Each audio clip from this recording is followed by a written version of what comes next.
Dr. Tracie here from Ambiente Gallerie. I'd like to spend a couple of minutes showing you how to use your home traction unit for your neck, your cervical traction unit.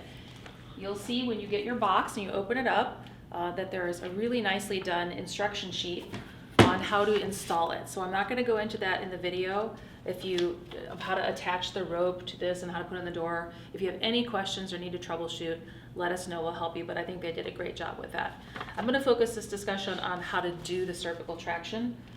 So when you set up your traction unit at home, you'll need to set up the height of it. And the way you want to do that is that this guy here is about at your chin height. That will be the most comfortable for you. So now I'm going to go ahead and demonstrate how to do it every day. So you're going to take this guy here and put it right behind the middle of your neck. And as you can see, I'm quite close to the wall. So don't be afraid of that. You're going to be pretty close to the wall. This one's going to go just into the tip of your chin.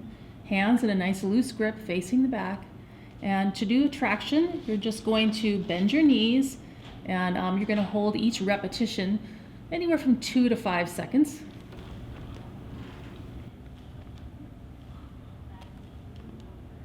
A couple different ways you can try it. You can try more with a straight down approach, or you can try with a little lean away. You should feel that in your neck. You're also going to notice that you are in charge of how much pressure that you're applying or allowing that gravity to take it. So you want to start very gently because you potentially could make yourself sore. And if any soreness does occur, just like your instructional sheet says, you can use some ice afterwards. You're going to start with about 10 repetitions twice a day, in the morning and at night, and move up to 60 as the directions say. Again, this is the best way to keep your spine healthy during your corrective care and really for life.